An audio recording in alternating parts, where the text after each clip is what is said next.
जाणार आहे अशी चर्चा आहे। 6 खासदार जे ठाकरे गटाचे ते आपल्या संपर्कात आहे आणि तो पक्षफुटीसाठी जो नियम आहे त्याच्यासाठी 6 खासदार आहे, त्यामध्ये काही जिल्ह्यांचा समावेश असल्याची चर्चा आहे। कुठले कुठले खासदार आहे, केव्हापर्यंत प्रवेश करणार आहे?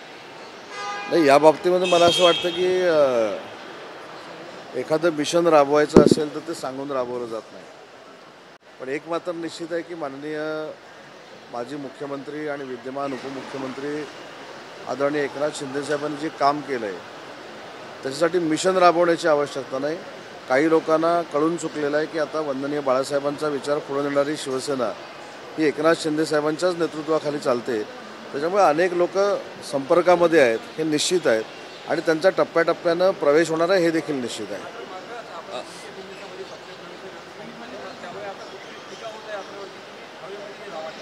आणि माझ्यावर अजिबात टीका होत नाही। मी ज्या दिवशी सांगितलं होतं त्या दुसऱ्या दिवशी रत्नागिरीमध्ये तो कार्यक्रम करून दाखवलेला होता आणि आजही या मुद्द्यावर मी ठाम आहे। मी 90 दिवसामध्ये हे प्रवेश होणार होते असं सांगितलेलं होतं, दुसऱ्या दिवशी किंवा 24 तासामध्ये प्रवेश होणार असं सांगितलं नव्हतं। कदाचित आपला गैरसमज असेल। मी असं म्हटलं होतं की येत्या 90 दिवसामध्ये 10 ते 12 माजी आमदार UBT आणि महाविकास आघाडीचे हे माननीय एकनाथ शिंदे साहेबांचं नेतृत्व स्वीकारणार आहेत आणि त्याच्यावर आजही मी ठाम आहे। आणि आजही ठाम असताना लोकप्रतिनिधींना रिअलाईज झालेलं आहे की एकनाथ शिंदे साहेबांचं नेतृत्व हे UBTपेक्षा अतिशय चांगलं आहे, संवेदनशील आहे, भावनाप्रधान आहे आणि अनेक लोक संपर्कात आहेत हे आजही मी सांगतोय ना। ST विभाग तुमच्या वाट्याला आहे म्हणून त्याचं अध्यक्षपद जे आहे ते परिवहन सचिवांकडे देण्यात आलेलं आहे। याबाबत मला असं वाटतं की कालच राज्याचे परिवहन मंत्री काल रात्रीच माननीय मुख्यमंत्री देवेंद्रजींना भेटलेले आहेत आणि या संदर्भातली परिवहन मंत्र्यांची भावना देवेंद्रजींनी ऐकून घेतलेली आहे। नागपूर शहरामध्ये तुम्ही आलेला आहात आणि नागपूर शहरातून टीका तुमच्यावर झाली होती। तुमचे खास मित्र नागपूरमध्ये आहे आणि तुमच्या विरोधी पक्षाचे नेते विजय वडेट्टीवार त्यांनी तुम्हाला एक ऑफर दिली होती की उदय सामंत आणि मी दोघंही भाजपमध्ये प्रवेश करतो, त्यामुळे चहा नाश्त्यावर काही पोह्यावर काही विजय भाऊची तुमची काही भेट आहे का? नाही, विजय वडेट्टीवार हे माझे अतिशय चांगले मित्र आहेत, राजकारणाच्या पलीकडचे मित्र आहेत, परंतु त्यांना ब्रीफिंग करणारी जी लोक आहेत ती चुकीची आहे। मला असं वाटतं की आपल्या पक्षामध्ये काय झालेलं आहे, आपल्या पक्षाची परिस्थिती काय झालेली आहे, आपल्यामध्ये कशा पद्धतीनं प्रदेशाध्यक्षपदासाठी वाद आहे हे पहिलं सोडवलं पाहिजे ना। आमच्या पक्षात काय आहे, उदय सामंतबरोबर किती आमदार आहेत, मी पहिल्यांदा देखील सांगितलेलं आहे आणि पुन्हा एकदा नागपूरमध्ये सांगतो की मी माझ्या मर्यादा ओळखून राजकारण करतो। त्याच्यामुळे एकनाथ शिंदे साहेबांच्या नेतृत्वावर विश्वास ठेवत आम्ही सगळे गुवाहाटीला जाऊन पुन्हा एकदा मंत्री झालेलो आहोत। त्याच्यामुळे एकनाथ शिंदे साहेबांच्या राजकीय प्रवासामध्ये कुठेही त्रास होईल असं कुठचंही कृत्य आमच्या कोणाकडनं होणार नाही। आणि तुम्हाला हे पण मी सांगितलं की हे बालिश राजकारणी आहेत। म्हणजे आपण शाळेमध्ये असताना, शालेय जीवनामध्ये असताना मी अनेक वेळा सांगितलं की हा माझ्याबरोबर हसला नाही, तो त्याच्याबरोबर गेला म्हणून भांडणं लावायची। तर एवढे काही बालिश आम्ही नाहीत आणि म्हणून बालिश राजकारण कोणी करू नये। गुलाबराव पाटलांनी असं म्हटलंय की जर अजितदादा आमच्यासोबत आले नसते तर 100 आमदार आणखी येणार होते। नेमकं त्यांना काय म्हणायचं आहे? 288च्या वर चाललंय का आता आकडा चाललाय का? नाही तेच ना, 100 आमदार आणखी म्हणायचे होते। म्हणून गुलाबराव पाटील साहेबांना काय म्हणायचं होतं हे त्यांनाच आपण विचारलं पाहिजे। माझी त्यांची हे वक्तव्य झाल्यानंतर भेट झालेली नाही, त्याच्यामुळे त्यांच्याशी चर्चा करून मी सांगेन आपल्याला। उद्धव ठाकरे म्हटले की मी पुन्हा येईल हे सांगणार नाही पण मी येत राहील, देवेंद्रजींना टोला आता कधी येणार? समोर तर काय कधी येण्याची चिन्हच दिसत नाहीत आणि 237 आमदार घेऊन आम्ही सत्तेवर आलेलो आहोत। लोकसभेला जो काय फेक नरेटिव्ह सेट झाला होता त्याचं उत्तर आम्ही विधानसभेमध्ये दिलेलं आहे। तर मला असं वाटतं की काय कार्यकर्त्यांना मॉरल सपोर्ट देण्यासाठी, त्यांची ताकद वाढवण्यासाठी हे बोलणं ठीक आहे, परंतु मला तर असं कुठं दृष्टिक्षेपात आता दिसत नाहीत की ते परत येतील।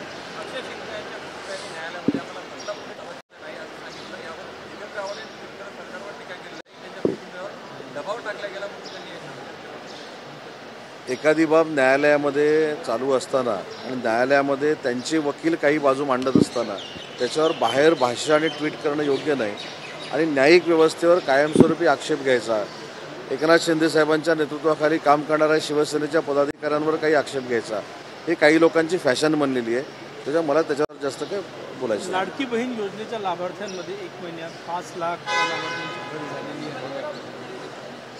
माझी लाडकी बहीण योजना याच्यामध्ये लाभार्थ्यांमध्ये घट कशामुळे झालेली आहे, थोडीफार जी घट झालेली आहे कशामुळे झालेली आहे की त्याच्यामध्ये नियम आहे की 65 वर्षावरचं व्यक्ती चालणार नाही, 4 व्हीलर असलेली व्यक्ती चालणार नाही आणि अनावधानाने किंवा नजरचुकीने ह्या जर महिला भगिनी त्याच्यामध्ये आल्या असतील तर त्या कमी झालेल्या आहेत. जाणीवपूर्वक मुख्यमंत्री माझी लाडकी बहीण योजना थांबवण्याचा कुठेही हेतू नाही, ती आहे तशीच चालू राहणार आहे. 65 वर्षावरील 1.5 लाख महिला होत्या त्यामध्ये, पण इतर महिलांची संख्या ही जवळपास 3.5 लाखाच्या. त्याने मी सांगितलं ना, त्याच्यामध्ये 4 व्हीलरचा पण निकष आहे, त्याच्यामध्ये 2.5 लाख इन्कम दाखवून इन्कम टॅक्स रिटर्न जर भरलेली असेल तो देखील नियम आहे.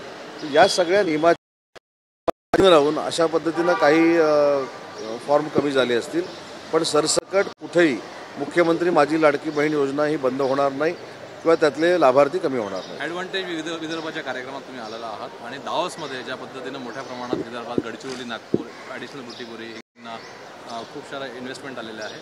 काय अपेक्षा आहे तुम्हाला ॲडव्हान्टेज विदर्भापासून? ॲडव्हान्टेज विदर्भामध्ये नक्की 15,70,000 कोटीमधले कुठचे प्रकल्प हे विदर्भामध्ये आलेले आहेत. विदर्भामध्ये कशा पद्धतीनं भविष्यामध्ये गुंतवणूक होते आणि ती शाश्वत गुंतवणूक आहे हेच विदर्भाला कळावं, यासाठी कदाचित गडकरी साहेबांच्या नेतृत्वाखाली हा कार्यक्रम असेल आणि त्या कार्यक्रमाला उद्योग मंत्री म्हणून मी उपस्थित राहतो. ऑपरेशन लोटस आप चलाने वाले हैं, उसमें आपने बीच में कहा था कई खासदार आपसे संपर्क में भी है. मैं आज भी कह रहा हूँ कि कई MLAs, कई MPs माननीय एकनाथ शिंदे साहब के संपर्क में हैं. आप नागपुर में रहते हो इसलिए बार बार ऑपरेशन लोटस बोल रहे हो, लेकिन ऑपरेशन टाइगर है. लेकिन कोई ऑपरेशन की ज़रूरत नहीं है. माननीय एकनाथ शिंदे साहब के नेतृत्व में जो काम हुआ है इसके लिए लोग रियलाइज़ हो गए UBT के कि एकनाथ शिंदे साहब का ही नेतृत्व स्वीकार करना चाहिए. और मैंने ये भी बोला था कि अगले 3 महीने में जो एक्स MLA है वो बहुत एक्स MLA UBT का नेतृत्व छोड़ के माननीय एकनाथ शिंदे साहब का नेतृत्व स्वीकार करने वाले. शिवभोजन थाळी बंद होऊ नये अशा पद्धतीची सर शिवभोजन चल रहे हैं, बैठकों में आते नहीं है. कांग्रेस का कहना है कि महायुति में कुछ भी ठीक नहीं है. कांग्रेस वालों ने खुद का देखना चाहिए महायुति में क्या चालू है, एकनाथ शिंदे साहब नाराज है कि नहीं है, उसके ऊपर एनालिसिस करने के बजाय उनके जो कोई नेता लोग थे जो मुख्यमंत्री बनने थे उनका हाल क्या है वो उन्होंने सोचना चाहिए. एकनाथ शिंदे साहब जो 2 दिन पहले जो मीटिंग थी उसमें क्यों शामिल नहीं हुए थे वो खुद मुख्यमंत्री महोदय ने एक मुलाकात में बोल दिया है. लाडली बहन योजना महाराष्ट्र को कंगाल कर रही है. कौन बोल रहा है? विपक्ष में. नहीं, विपक्ष को ही मुख्यमंत्री माझी लाडकी बहन योजना ने कंगाल किया है, इसलिए अभी ये आरोप प्रत्यारोप शुरू है. शिवभोजन थाळी बंद होणार का अशा पद्धतीची सध्या चर्चा आहे. विरोधकांकडून टीका होत आहे की शिधा आणि आनंदाचा. मला असं वाटत नाही की शिवभोजन थाळी ही बंद होईल. उलट त्याच्यामध्ये काही अजून नाविन्यपूर्ण उपक्रम आणले जातील असं माझं वैयक्तिक मत आहे.